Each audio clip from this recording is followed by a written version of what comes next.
रहीम। आज हम choroid plexus के बारे में पढ़ेंगे। कोराइड प्लेक्सिस कहाँ पर मौजूद होता है, क्या इसकी लोकेशन है, कहाँ से ओरिजिनेट होता है, क्या फंक्शन होता है इसका।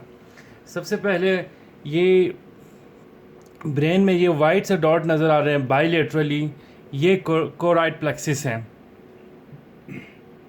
कोराइड प्लेक्सिस हमारे लेटरल वेंट्रिकल में भी होता है, थर्ड वेंट्रिकल में भी होता है और फोर्थ वेंट्रिकल में होता है। ये कलेक्टिव सिस्टम ऑफ न्यूरॉन है, एक जाल की तरह फैला हुआ होता है वेंट्रिकल्स के अंदर। ब्रेन में जो वेंट्रिकल्स हैं उनके अंदर फैला हुआ होता है। और बेसिकली इसका जो ओरिजिन है, जैसे कि आप जानते हैं, हमारे ब्रेन को प्रोटेक्ट करने के लिए, ब्रेन और स्पाइनल कॉर्ड को प्रोटेक्ट करने के लिए मेनिंजिस की लेयर्स होती हैं, जो सबसे इनर मोस्ट होती है, जिसे पाया मैटर कहते हैं। ये पाया मैटर से ओरिजिनेट हुआ होता है कोराइड प्लेक्सिस। ये तो होगी इसकी ओरिजिन।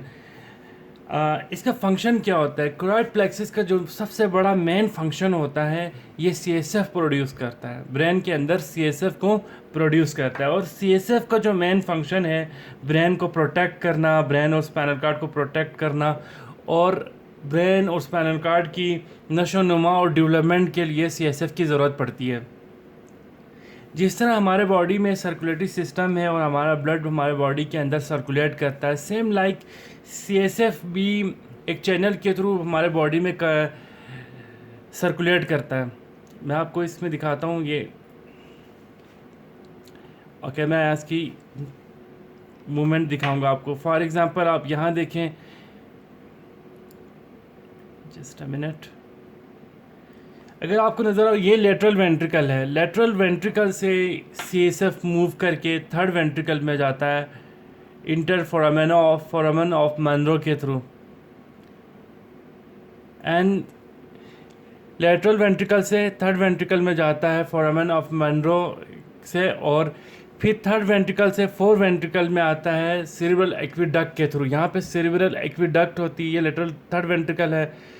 थर्ड वेंट्रिकल को फोर्थ वेंट्रिकल के साथ सेरेब्रल एक्विडक्ट कनेक्ट करवाती है। यहाँ से सीएसएफ लेटरल वेंट्रिकल से थर्ड वेंट्रिकल में आता है फोरामेन ऑफ मनरो के थ्रू, देन फोर्थ वेंट्रिकल के अंदर आता है थ्रू सेरेब्रल एक्विडक्ट, एंड उसके बाद स्पाइनल कॉर्ड में इसी तरह ब्रेन में मूव करता है।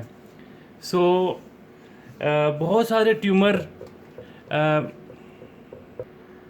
अच्छा, कोराइड प्लेक्सिस का यहाँ जिक्र करने का मतलब ये है कि बहुत से स्टूडेंट पूछते हैं कि ये T2 उसमें सीटी स्कैन में भी ब्राइट नज़र आता है, MRI में ब्राइट नज़र आता है, ये क्या चीज़ है? सो ये कोराइड प्लेक्सिस है।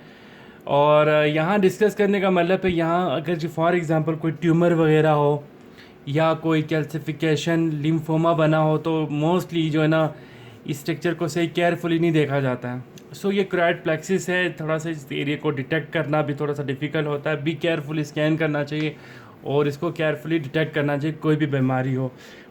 लाइक पेपिलोमा चिल्ड्रंस में होता है, बच्चों में, 5 साल के बच्चों में। आल्दो तो ये बिनाइन ट्यूमर होता है, लेकिन ड्यू टू प्राइम लोकेशन, सही इसकी लोकेशन प्राइम होने की वजह से बहुत सी डिफरेंट किस्म की कॉम्प्लिकेशन काज कर सकता है।